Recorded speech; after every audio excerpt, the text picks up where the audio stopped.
Hello. Ayan, magandang umaga. Ayan, guys. Ayan, bago ako umalis. Ayan, gagawa lang ako ng message para sa aking minamahal dito sa YT, aking ate. Ayan, ate na napakabait. Ayan, Ma'am Alice. Kanyang pangalan pala guys sa YT. Ayan, sa YouTube. Ayan, Alicia Bataray. Ayan, Ma'am Alice. Ayan, hello. Ayan, bago ang lahat. Ayan. Binabati kita ng maligayang karawan, Ma'am Alice. Ayan. At ano lang tayo, playback lang tayo, throwback lang tayo. So, kikwento ko lang yung kung paano tayo nagkakilala dito sa YT. Ayan. I think naalala ko nung nagla-live kasi ako dati, hindi pa ako muni, si Ma'am Alice. Siya yung pumasok sa sa aking live. And then doon kwento-kwentuhan, ayan, nagsi-share ng mga nalalaman dito sa YT kasi nga wala pa naman kami talaga alam. So nagsi-share kami kung ano yung mga dapat naming gawin. Ayan, doon nagsimula yung yung pagkakaibigan namin dito ni Ma'am Alice sa YT. Hanggang sa ayun, unti-unti kami tuwing live ko, unti-unti kami nakakabuo ng aming grupo. Ayan, I think si Ma'am Bibs ata nauna sa siya pasok sa live ko. Ayan, nandito na lang si Ma'am Alice. Ayan, grabe, sobra talaga si Ma'am Alice. Yung una mo palang pagkakilala sa kanya, sobra niyang bait. Ayan, tapos pinagpipili niya pa ako pinagpipili niya yung watch hour ko, nagpipili siya ng mga video ko. Basta doon talaga nagsimula yung aming friendship dito sa YT. Ayan, doon ko nakilala si Ma'am Alice. Ayan, doon ko nakilala kung paano siya, ano yung pagiging anong pagiging pagkatao niya. So bilang sa YT lang naman kami nagkakilala. Ayan, nagkabuo kami ng grupo, nakagawa kami ng may mga gawa kami ng GC para sa amin, no. So una nga meron kaming tinatag na grupo, hindi naman nag-grow yun. Hindi nag-grow. Wait lang. Dahil napapagod yung kamay ko. Hinahawakan ko lang kasi. Dahil ayun, yung binuo naming unang grupo hindi nag-grow kasi nga hindi kami nagkasundo ata noon yung ibubuo namin sana ng grupo. Marami na sana kami noon. Kaso lang hindi na buo kasi magiging leader namin sana noon is yung account siya pala na demoni. So wala, hindi talaga natuloy yun. So ayun, kami yung mga naiwan, si Ma'am Alice, ako, si Ma'am Bebs, ayan, si Ma'am Lutlot, ayan, si Ma'am Cora, by the way, na siya, huli na rin siya pinasok sa aming and then sila Ma'am MG, ayan, mga huli na yan sila. Ang talagang dyan, tayong tatlo lang ba, di ba? Si Ma'am Alice. Tayong apat ni Ma'am Lutlot, no? Ay, talaga yung dyan, yung una-una andyan pa nga si Ma'am Merlin, kaso lang yun na lumabas rin si Ma'am Merlin, no. So kami talaga yung matatag na apat hanggang sa nakakuha kami ng ibang ayan, sumunod na si Ma'am Cora.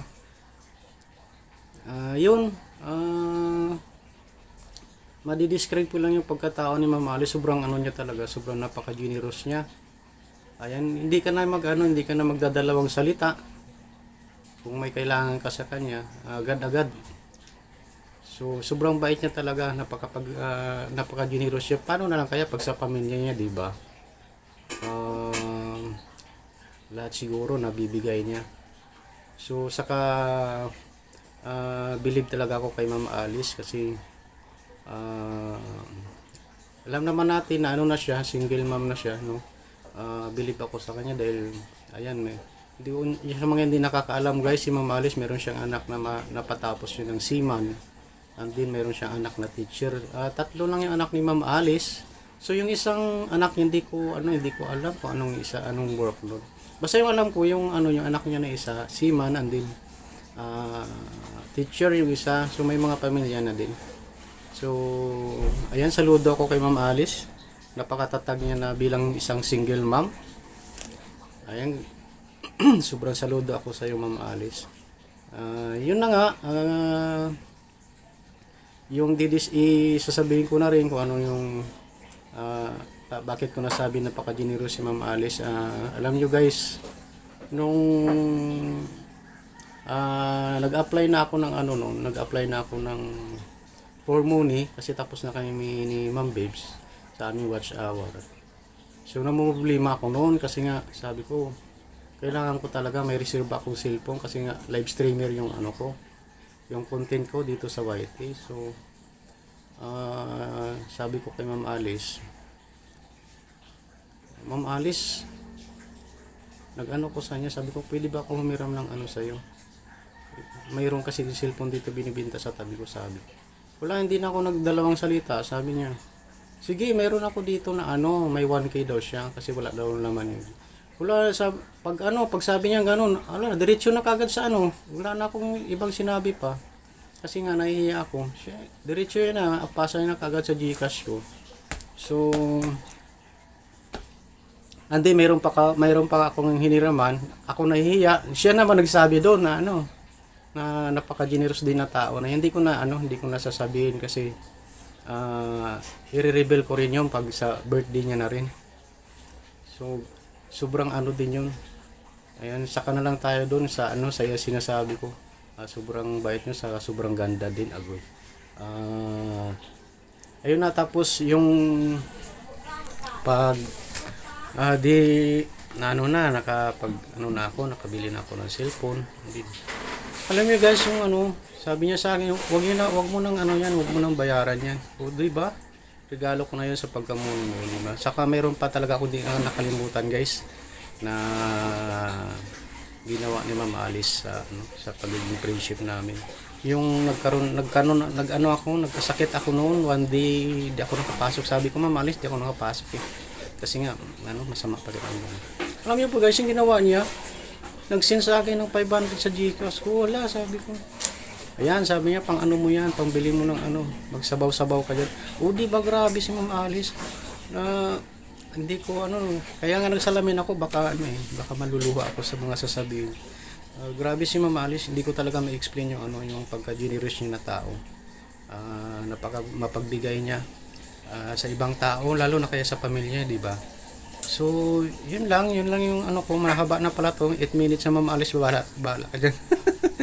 Ayan, once again Ma'am Alice, happy birthday. Ayan, we love you Ma'am Alice, I love you birang ate at Ma'am Alice. Alam ko malapit ka na rin umuwi dito sa Pinas. Ayan, mag-ingat ka dyan palagi Ma'am Alice, mag-ingat ka sa pag-uwi mo. Ayan, enjoy mo yung bakasyon mo kasama ng iyong mga anak, mga apo mo.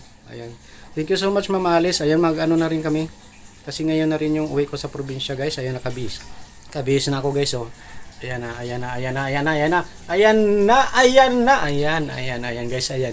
Ayan, maraming salamat guys. Ayan, once again Ma'am Alice, happy birthday. Ayan, I love you Ma'am Alice. Ayan, ingat ka palagi, bye.